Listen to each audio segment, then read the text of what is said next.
वो क्या है जो है ही नहीं, पर हमें दिखती है, हमें लगता है कि है। जैसे आपका बेटा, आपकी बेटी। मित्रों, स्वागत है आपका हमारे चैनल राधे राधे में।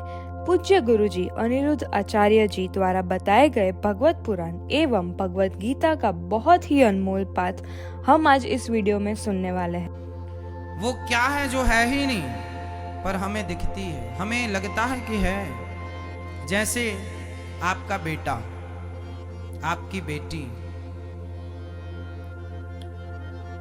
इनसे आपका कोई रिश्ता है ही नहीं, पर लगता है कि हमारे हैं। और आप लगता क्या मानते हैं? ये मेरा बेटा है, आधार कार्ड में लिखा है, हमारे पिता ये हैं, सरकार भी सर्टिफिकेट देती है ये हमारा बेटा है, ये हमारा बाप है। मानना पड़ेगा महाराज जी हमारा बेटा है। वही तो माया है। वो बेटा तुम्हारा बेटा होने से पहले बताओ क्या कि तुम्हारा था, और तुम्हारा बेटा होने के बाद क्या तुम्हारा रहेगा? वो कुछ पलों के लिए आया है अपना काम करने, लेकिन तुमने दावा ठोक दिया ये मेरा है। वो तुम्हारा है नहीं, पर तुम उससे सारी जिंदगी अपना मानते हो। यही माया है। तुम अपना इसलिए मान रहे हो क्योंकि माया का पर्दा पड़ा है। यही तो माया का छिड़काव करते रहते हैं। इस पांडाल में इत्र का छिड़काव कर दो तो खुशबू आएगी, करते रहोगे आती रहेगी, नहीं करोगे ऐसे ये भगवान माया का छिड़काव करते रहते हैं ताकि आप मानते रहें ये मेरा। मैं अरु मोर तोरते माया, यही माया जो मेरा है नहीं पर मैं अपना सा मानता हूं, जो मेरा है नहीं पर अपना सा दिखता है। कौन है वो? बेटा, बेटी, पति, पत्नी, जमीन, जायदाद, शरीर। आप मानते हैं ये मेरा शरीर है, ये मेरा शरीर आप मानते हैं ना? आप मानते हैं ये मेरा शरीर है, पर आप मानते हैं ये मेरा है पर ये है नहीं। यही तो माया है। तुम्हारा है नहीं पर तुम मानते सारी जिंदगी रहे। तुम्हारा शरीर था तो आंखों में कम दिखने लगा, रोका क्यों नहीं? कमर में दर्द, घुटनों में दर्द, कंधे में दर्द, तुम्हारा था तो रोक लेते। तुम्हारा शरीर तुम्हारे हिसाब से चल ही नहीं रहा है, इसका मतलब ये शरीर भी आपका नहीं है। आपका होता तो आप अपने हिसाब से चलाते। आप कभी बुढ़े ही ना होते। बुढ़े क्यों हो गए? ये बाल क्यों चांदी हो गए? इसका मतलब ये आप था, ये आपका नहीं है, पर आप इसे अपना मान रहे हैं। माया किसे कहते हैं? जो हमारा था नहीं पर हम उसे अपना मानते हैं। फॉर एग्जाम्पल, जैसे बेटा, बेटी, पति, पत्नी, परिवार, ये हमारा कभी था ही नहीं। आपकी पत्नी आपकी होने से पहले क्या आपकी थी? उसी को आपके ससुर जी कहते थे ये मेरी बेटी है, उसी को आपका साला कहता था ये मेरी बहन है, आपकी सास कहती थी मेरी बेटी है। आपकी है और चली जाएगी, फिर कहां जाएगी? तुम्हारी थी तो कहां चली गई? तुम्हारी थी तो कहां गई? लाओ, कहां गई? इसका मतलब वो तुम्हारी थी नहीं, तुमने उसे अपना मान लिया था। अब तुमने अपना मान लिया। किसी के बच्चे को, किसी के घर को, किसी की वस्तु को तुम अपना मान लो, इसमें उस वस्तु का तो दोष नहीं है। दोष तुम्हारे मानने का। तुमने माना ही क्यों?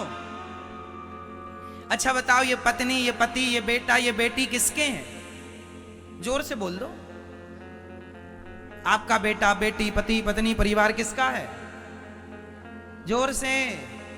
सब भगवान के हैं। सब भगवान के यहां से आए हैं और भगवान के यहां ही सबको जाना है। बस आपको मिल गया तो आपको लगा अपने से है, मेरे हैं, मेरे हैं, मेरे अपने हैं। लो भैया मान लिया, और मानने के चक्कर में जो था नहीं उसके चक्कर में सारी जिंदगी गुजर गई। उनके लिए रो रहे हैं जो हमारे थे ही नहीं।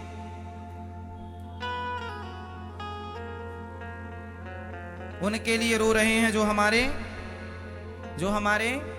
अच्छा ये बताओ फिर आपका कौन है? मैया बताएंगी, मेरी माँ। आप बताओ आपका कौन है?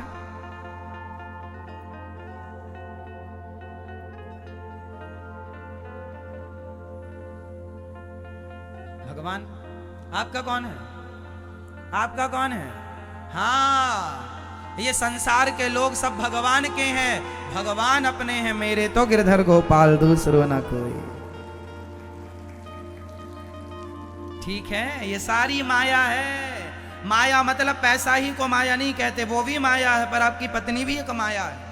आपका पति, आपका बेटा बेटी, परिवार, खेती बाड़ी, ये और तो सब छोड़ दो, आपका ये बॉडी, आपका ये शरीर, ये भी माया है। माया के कारण मुझे लगता है ये मेरी उंगली है, मेरा हाथ है, मेरा है, मैं ऐसा हूं, मैं वैसा हूं। ये मेरापन ना होता तो आप कंघी क्यों करते?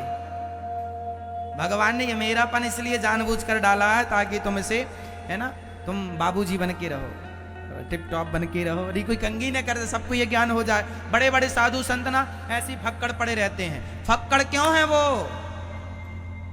फक्कड़ क्यों है वो? फटाफट बताओ, बताओ फक्कड़ क्यों है वो?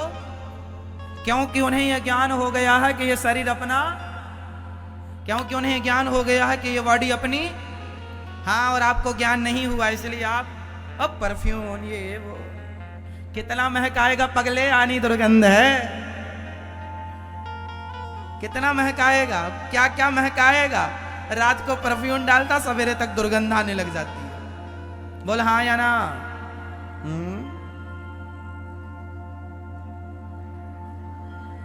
क्या आती है? तो जो संत फक्कड़ हो गए हैं, भजन में डूबे, मस्त पागलों की तरह आपको दिखाई पड़ते हैं, वो क्या है? वो जान गए हैं कि ये संसार अपना नहीं, ये शरीर अपना, ये माया, यही माया, यही माया की परिभाषा। इसी को कहते हैं ममता तू न गई मेरे मन से, पाके केस जन्म के साथी, लाज गई नैनन से ममता तू न गई मेरे मन से।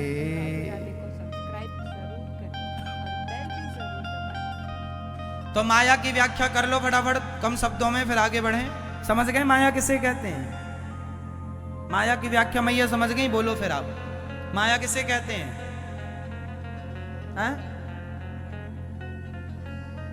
पड़ोसी कौन है? पड़ोसी माया है। सास कौन है आपकी?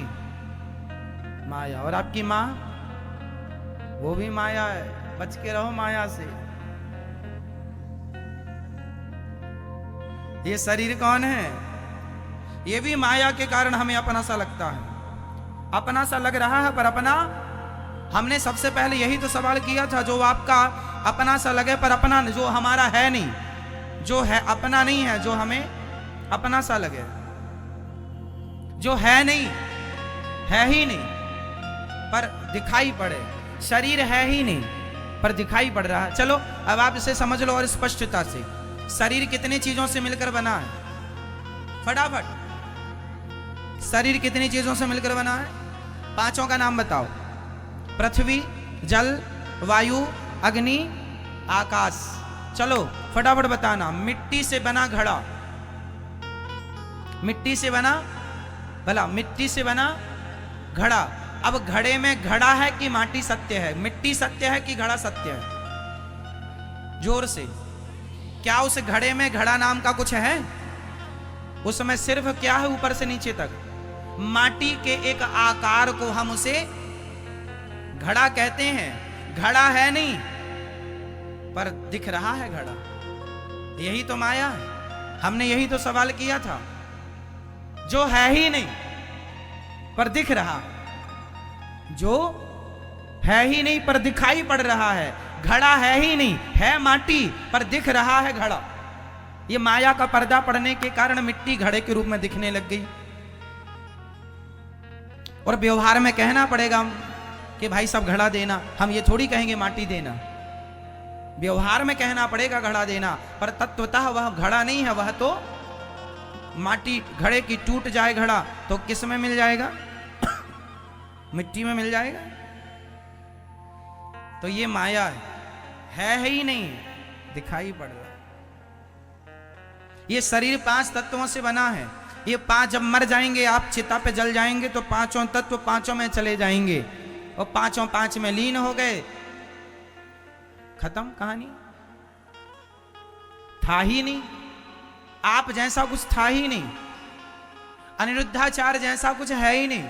इस बॉडी के स्ट्रक्चर को अनिरुद्धाचार नाम दिया गया है सिर्फ पहचान के लिए। बोलो हाँ या ना? बोल दो हाँ या ना। अनिरुद्धाचार्य नाम का क्या है? ये बॉडी में बताओ किस अंग को आप कहेंगे अनिरुद्धाचार्य? यदि आप मेरे हाथ की फोटो देखें तो आप कंफ्यूज हो जाएंगे, नहीं पहचान पाएंगे ये हाथ किसका है। सिर्फ आप मेरे सिर की फोटो देखें यहाँ से लेके ऊपर तक, आप नहीं पहचान पाएंगे कि सिर किसका है। आप मेरे हाथ की फोटो देखें, आप नहीं पहचान पाएंगे। जब संपूर्ण बॉडी को देखेंगे तब आप पहचानेंगे कि हाँ ये अनिरुद्धाचार्य। या फेस देखेंगे, ओनली फेस, सिर्फ आप फेस देखेंगे तो पहचान लेंगे, पर शरीर का और भी कोई अंग आप देखेंगे नहीं पहचान सकते। क्यों? क्योंकि अनिरुद्धाचार्य नाम इसलिए रखा गया है पहचान के लिए। बॉडी का नाम अनिरुद्धाचार्य नहीं है, शरीर का तो अपना नाम होता ही है। इसका नाम कान है, इसका नाम नाक है, इसका नाम आंख है, इसका नाम माथा है, इसका नाम मुंह है, इसका नाम गाल, इसका नाम गला, इसका नाम हृदय, इसका नाम पेट, इसका नाम कंधा, इसका नाम सबके अपने अपने नाम है, पांव, पीठ, पेट इत्यादि। हाँ या ना? अनिरुद्धाचार्य कहाँ रहता है? इस पूरी बॉडी में। तो ये जो नाम पड़ा है वह केवल पहचान के लिए नाम दिया जाता है। जैसे आपका नाम कुछ है, क्या नाम है आपका? अनीस। चलो माना किसी का नाम अनीश है, तो अनीस किसका नाम है? किसका नाम अनीस है? उसको पहचानने के लिए उसके घर वालों ने नाम दे दिया कि मेरे 4 बच्चों में पहचान कर लूं कि ये अनीस है, ये मनीष है, ये दिनेश है। बाकी नाम से शरीर का कोई लेना देना आप हैं ही नहीं। आप अनिरुद्धाचार्य नाम का कुछ है ही नहीं, पर सारी दुनिया मान रही है। शरीर के स्ट्रक्चर को, शरीर को आप मानते हैं कि ये फलाना का शरीर है, ये फलाने। पहचान आप किससे करते हैं? बॉडी से, चमड़ी से, त्वचा से। पर मैं कौन हूं? ना मैं त्वचा हूं, ना मैं चमड़ी हूं, ना हड्डी हूं, ना मैं तो सिर्फ आत्मा हूं। तो जो है ही नहीं वो दिखाई पड़ रहा है ना, यही तो सवाल था। जो है ही नहीं पर दिखाई पूरा पड़ रहा है, यही तो माया है। जो मेरा नहीं उसे मैं अपना माया के वशीभूत मान रहा हूं। ये मेरा शरीर है, मैं इस शरीर का मालिक हूं। बताइए आपके शरीर का मालिक कौन है? फटाफट बता दो, आपके शरीर का मालिक कौन है? आप बताओ मैया। हवा? भगवान। आपके शरीर का मालिक कौन है बेटा बताओ? हाँ, आपके शरीर का मालिक भगवान है।